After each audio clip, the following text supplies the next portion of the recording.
हाँ बच्चों, welcome. Unit 5, lecture number 5। Unit का नाम तुम्हें याद ही है, इलेक्ट्रोमैग्नेटिक वेव्स। अब देखो बेटा, वेव भी दो तरह की होती हैं। या तो हो सकती है वो ट्रांसवर्स वेव, या होती है वो लॉन्गिट्यूडनल वेव। दोनों में फर्क क्या होता है? ट्रांसवर्स वेव में जो वेव के चलने की डायरेक्शन होती है, इलेक्ट्रिक फील्ड और मैग्नेटिक फील्ड उसके परपेंडिकुलर अगर हों, है ना, इलेक्ट्रिक फील्ड और magnetic field direction of propagation के अगर परपेंडिकुलर हैं, तो ऐसी वेव को कहते हैं ट्रांसवर्स वेव। तो हमें यहां पर यही प्रूव करना है, इलेक्ट्रोमैग्नेटिक वेव्स जो होती हैं वो ट्रांसवर्स नेचर की होती हैं। यानी क्या प्रूव करना है बताओ? अगर सिंपल वर्ड्स में कहा जाए तो हमें यह प्रूव करना है, बताओ भाई, we have to prove that, बोलो क्या, electric field and magnetic field are perpendicular to the direction of propagation.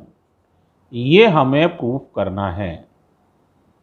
यानी ये एक्स एक्सिस के परपेंडिकुलर हैं। इलेक्ट्रिक फील्ड और मैग्नेटिक फील्ड जो हैं वो एक्स एक्सिस के परपेंडिकुलर हैं, क्योंकि मैंने ये माना है वेव एक्स एक्सिस की तरफ चल रही है। राइट? तो देखो बेटा, ये पक्की बात है, क्योंकि वेव एक्स एक्सिस की तरफ चल रही है तो इलेक्ट्रिक फील्ड एक्स एक्सिस की तरफ बदल सकता है टाइम के साथ।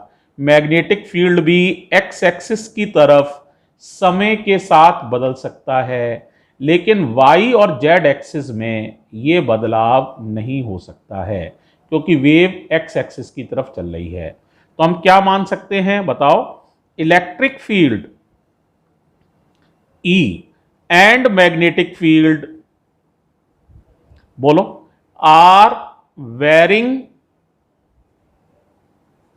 along x axis with time।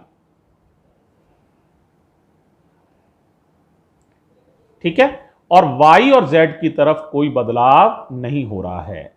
अब बात को समझाने के लिए मैंने क्या किया है, इलेक्ट्रोमैग्नेटिक वेव एक एनर्जी है, तो मैंने ये एनर्जी एक पैरेललोपाइपेट से गुजरती हुई मानी है। इस तरह से वेव चल रही है। राइट? अब देखो बेटा, मैं यहां पर गॉस थ्योरम लगा रहा हूं। तो गॉस थ्योरम तो तुम्हें सबको पता है, कैसे लगाओगे बताओ? Applying Gauss theorem. अप्लाई करो, कैसे लगाओगे गॉस थ्योरम? सारे बच्चे बताओ।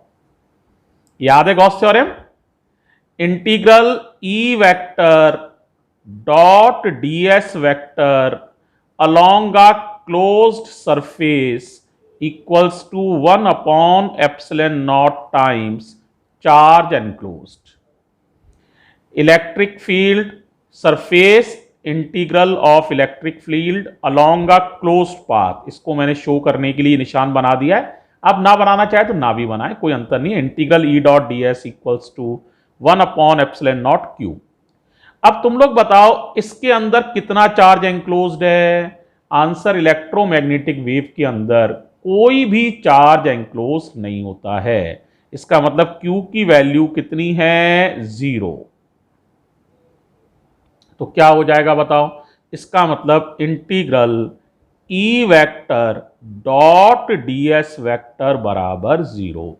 इस पैरेललोपाइपेड में, या आप पैरेललोपाइपेड कह लो तो भी ठीक है, या आप चाहें तो एक क्या कह सकते हैं, इसे क्यूबॉइड समझ लो, है ना। क्यूबॉइड का ही दूसरा नाम होता है पैरेललोपाइपेड। तो इसके अंदर ई डॉट डी एस 0 होगा, यानी surface integral of electric field कितना होगा? 0।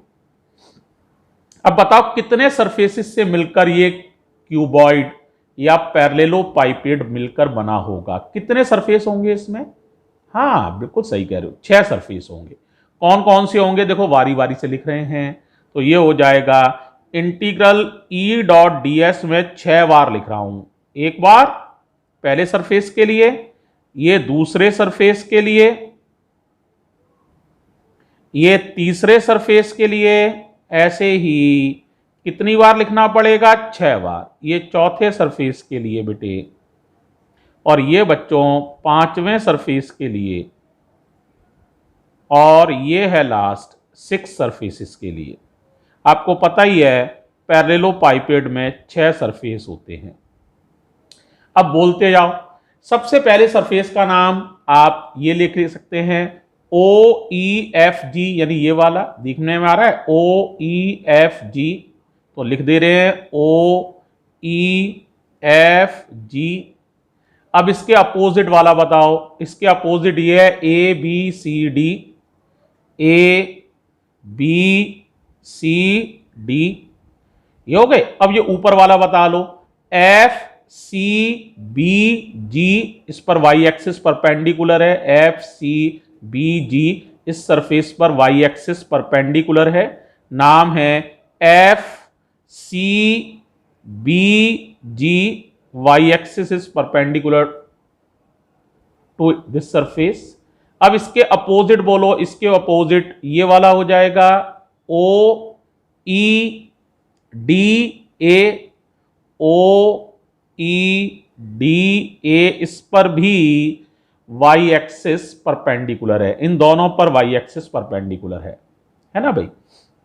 और बोलो ये वाला हो जाएगा FCDE, इस पर जेड एक्सिस परपेंडिकुलर है, क्योंकि ये एक्स वाई प्लेन है, एक्स एक्सिस और वाई एक्सिस से बना है, तो जेड एक्सिस परपेंडिकुलर है। क्या नाम है इसका? EDCF, तो लिख दे रहे हैं EDCF, इस प्लेन पर जेड एक्सिस परपेंडिकुलर है।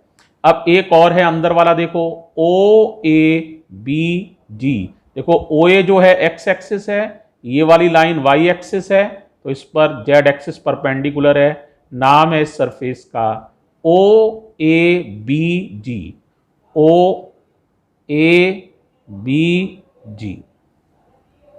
अभी अभी मैंने बताया बेटा कि इलेक्ट्रिक फील्ड को जो वेरिएशन है वो किधर हो सकता है? सिर्फ एक्स एक्सिस की तरफ। तो ये दोनों पर वाई एक्सिस परपेंडिकुलर है, तो इनका कंट्रीब्यूशन 0 हो जाएगा, है ना, क्योंकि वाई एक्सिस इनके परपेंडिकुलर है। तो वाई परपेंडिकुलर है तो उनमें कोई चेंज नहीं होना है। एक का एरिया वेक्टर पॉजिटिव होगा, एक का एरिया वेक्टर नेगेटिव होगा। समझ में आया क्यों? क्योंकि एक का एरिया वेक्टर कहां होगा? परपेंडिकुलरली आउटवर्ड्स, बाहर की तरफ, और दूसरे का परपेंडिकुलरली आउटवर्ड्स। तो एक में आपका देख रहे हैं थीटा कितना आएगा? 0 डिग्री, तो ये आंसर पॉजिटिव आएगा। एक में थीटा आएगा 180 डिग्री, तो ये आंसर नेगेटिव आएगा, तो ये पूरा का पूरा आपका हट जाएगा।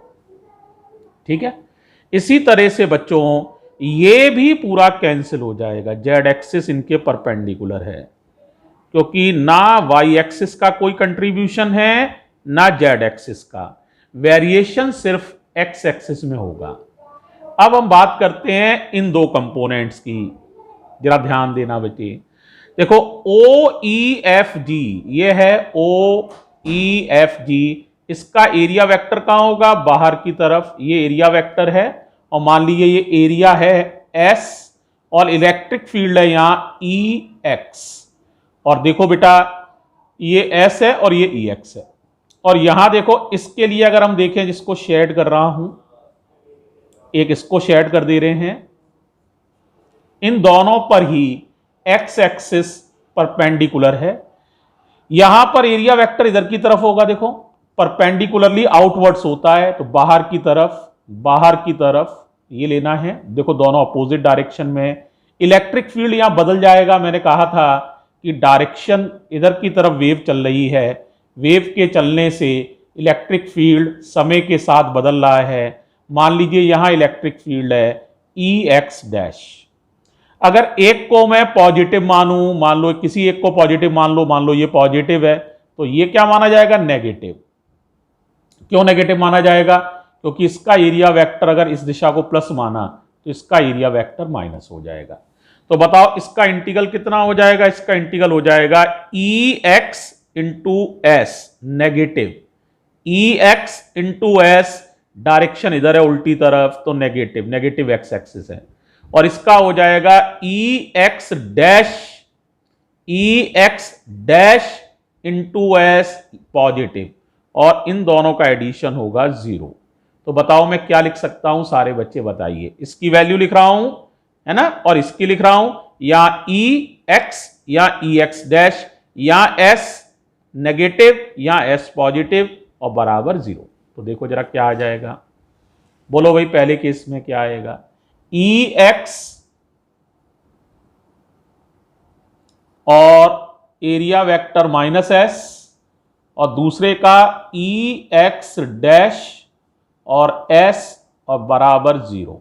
तो 6 इंटीग्रल में से 2 इंटीग्रल बचे, Y और Z वाले हट चुके हैं और X एक्सिस वाले दोनों बचे। S कॉमन आ जाएगा तो ब्रैकेट में बचेगा EX EX बराबर 0। तो देखो बेटा S अपॉन में चला जाएगा, S तो 0 नहीं हो सकता है, तो it implies that surface area तो फाइनाइट होगा, it implies that EX EX बराबर 0। ये इक्वेशन दो तरह से ट्रू हो सकती है। एक तो कैसे ट्रू हो सकती है बताओ, एक तो तब ट्रू हो सकती है ये दोनों वैल्यू बराबर हो जाएं, EX बराबर EX हो जाए, तो ये इक्वेशन ट्रू हो जाएगी। या एक तरह से और ट्रू हो सकती है, ये भी 0 हो जाए और ये भी 0 हो जाए, तो 0 - 0 भी 0 आ सकता है, तो EX भी 0 हो जाए और EX भी 0 हो जाए, तो भी आंसर राइट हैंड साइड यानी 0 आ सकता है। अब मैं कह रहा हूं ये पॉसिबल नहीं है, इट इज नॉट पॉसिबल। अब आप कहोगे सर आप ऐसा क्यों लिख रहे हैं, इट इज नॉट पॉसिबल, क्योंकि मैंने माना था कि जो वेव है वो एक्स एक्सिस की तरफ चल रही है, और जब वेव चलेगी तो बेटे इलेक्ट्रिक फील्ड साइनोसॉइडली चेंज होना चाहिए, है ना, क्योंकि इलेक्ट्रिक फील्ड लगातार समय के साथ बदलता है साइनोसॉइडली, है ना। तो इलेक्ट्रिक फील्ड बदल रहा है तो दोनों बराबर कैसे हो सकते हैं, क्योंकि इलेक्ट्रिक फील्ड तो बदल रहा है, क्योंकि वेव किधर चल रही है, एक्स एक्सिस की तरफ। तो एज वेव इज propagating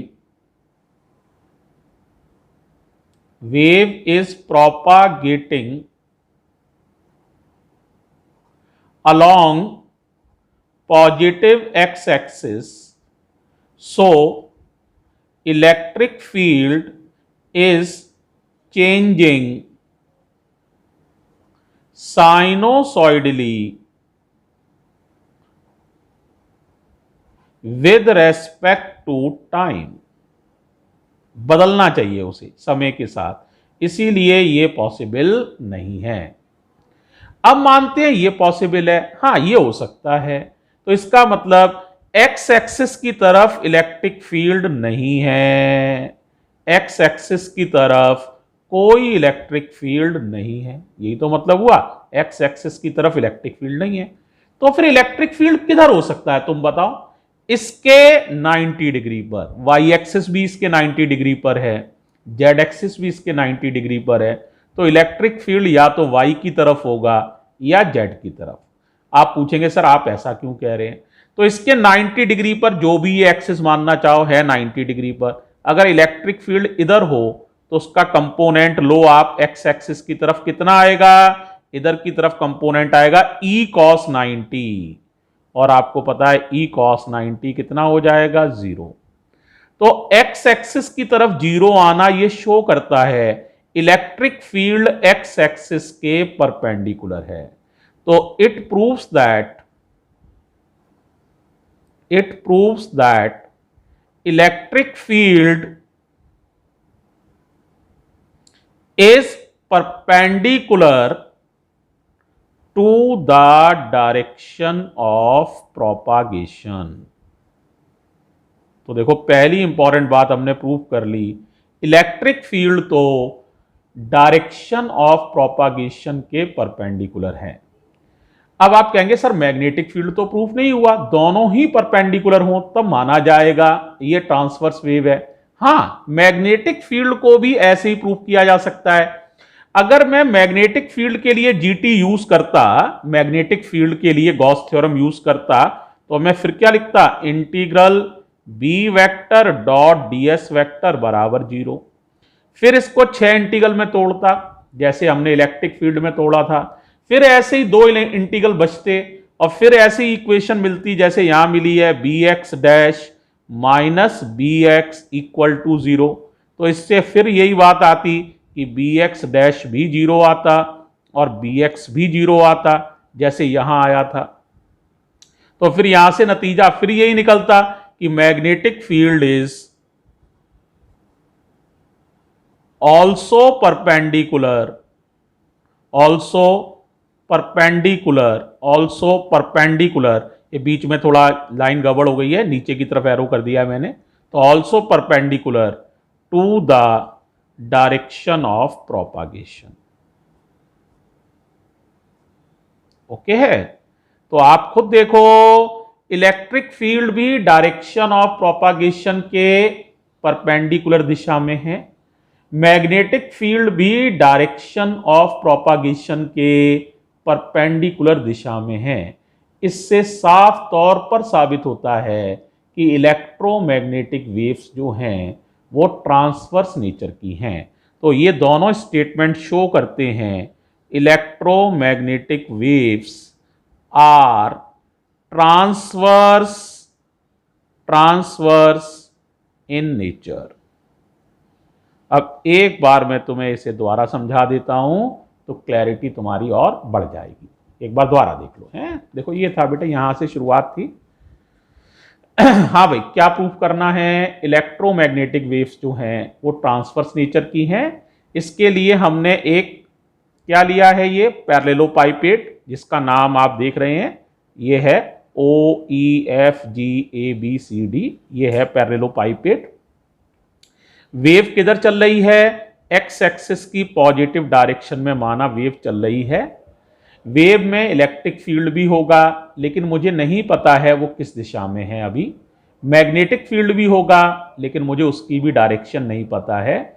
लेकिन मुझे सिर्फ एक बात पक्के तौर पर पता है, क्योंकि वेव एक्स एक्सिस पर चल रही है तो electric field and magnetic field are varying sinusoidally along x axis with respect to time। समय के साथ इलेक्ट्रिक फील्ड और मैग्नेटिक फील्ड x एक्सिस की दिशा में बदल रहे हैं, लेकिन y और z दिशा में नहीं बदल रहे हैं, क्योंकि वेव x एक्सिस की तरफ चल रही है। तो y एक्सिस के अलोंग कोई चेंज नहीं है, z एक्सिस के अलोंग भी कोई चेंज नहीं हो रहा है। ठीक है, ये मैं कह सकता हूं। अगर मुझे ट्रांसवर्स वेव प्रूफ करनी है तो मुझे प्रूफ करना पड़ेगा electric field and magnetic field both are perpendicular to the direction of propagation. Means I have to prove that electric field and magnetic field both are perpendicular to X axis. अगर मैं ये proof कर दूंगा तो मैं मान लूंगा wave जो है वो ट्रांसवर्स है। तो ये मुझे प्रूफ करना है। अब मैंने जीटी लगाई है, आप देख ही रहे हैं, गॉस थ्योरम। चार्ज एनक्लोज 0 है, तो इस तरह E डॉट ds 0 आ जाएगा। अब E डॉट ds 6 सरफेसेस से मिलकर ये पैरेललोपाइपेड बना है, तो मैंने 6 सरफेसेस के लिए इसको लिख दिया है ना, एक्सटेंड करके इक्वल टू 0। ये दोनों सरफेस y एक्सिस इन पर परपेंडिकुलर है, तो ये आपस में इनका कोई कंट्रीब्यूशन नहीं होना है। एक का एरिया वेक्टर पॉजिटिव आएगा, एक का नेगेटिव। इसका मतलब जितना फ्लक्स एक तरफ से आ रहा है उतना फ्लक्स दूसरी तरफ से जा रहा है, इसलिए इनका कंट्रीब्यूशन 0, क्योंकि y एक्सिस के अलोंग कोई इलेक्ट्रिक फील्ड और मैग्नेटिक फील्ड में चेंज नहीं हो रहे हैं, सिर्फ चेंज x एक्सिस की तरफ हो रहे हैं। इसी तरह से ये z एक्सिस इन पे परपेंडिकुलर है, तो इनका कंट्रीब्यूशन भी 0। एक इसका कंट्रीब्यूशन होगा, एक इसका होगा। इसका एरिया वेक्टर इधर होगा, इसका एरिया वेक्टर इधर होगा। ये पॉजिटिव एरिया वेक्टर है तो ये नेगेटिव हो जाएगा, क्योंकि ये पॉजिटिव एक्स एक्सिस की तरफ है, इसलिए ये पॉजिटिव मान लो एरिया वेक्टर। तो दूसरे वाले को आपको नेगेटिव मानना पड़ेगा। इलेक्ट्रिक फील्ड बदल रहा है एक्स एक्सिस की तरफ। मान लो यहां इसकी वैल्यू EX है इस वाले सरफेस पर, तो इस वाले सरफेस पर कुछ अलग होगी। मान लीजिए वो EX डैश है, तो हम लिख देंगे EX इंटू S, ये नेगेटिव है, EX डैश इंटू S ये पॉजिटिव है, बराबर 0। तो इस तरह से हम लिख देंगे, देखो EX इंटू एस वो नेगेटिव है और ये पॉजिटिव है बराबर 0। तो देखो यहां से ये बात पता चल गई। इस इक्वेशन को ट्रू होने के लिए दो बातें हो सकती हैं, या तो ये दोनों बराबर हो या ये भी 0 हो और ये भी 0 हो। बराबर हम नहीं मान सकते हैं क्योंकि वेव एक्स एक्सिस की तरफ चल रही है, तो ये इलेक्ट्रिक फील्ड को बदलना चाहिए, तो इन्हें बराबर मानने का तो सवाल ही पैदा नहीं होता है। लेकिन इनको 0 माना जा सकता है। अगर एक्स एक्सिस की तरफ ये 0 है तो ऐसा कब हो सकता है कि इलेक्ट्रिक फील्ड निश्चित रूप से इसके परपेंडिकुलर होगा एक्स एक्सिस के, तभी इसका इधर कंपोनेंट cos 90 की वजह से 0 आ सकता है। इससे साबित हो गया कि electric field direction of propagation के परपेंडिकुलर है। जिस तरह इलेक्ट्रिक फील्ड के लिए साबित किया, उसी तरह से अगर हम दोबारा इक्वेशंस लिखें तो यह भी साबित कर सकते हैं कि मैग्नेटिक फील्ड भी डायरेक्शन ऑफ प्रोपागेशन के परपेंडिकुलर है। तो इस तरह से इलेक्ट्रिक फील्ड और मैग्नेटिक फील्ड दोनों ही डायरेक्शन ऑफ प्रोपागेशन के परपेंडिकुलर हैं। इससे साबित होता है electromagnetic waves are transverse in nature. मुझे उम्मीद है पूरा आर्टिकल आपको क्लियर हो गया होगा। एक बार इसको ध्यान से देख लीजिए, पढ़ लीजिए। ओके, थैंक यू बच्चों, थैंक यू बेटे।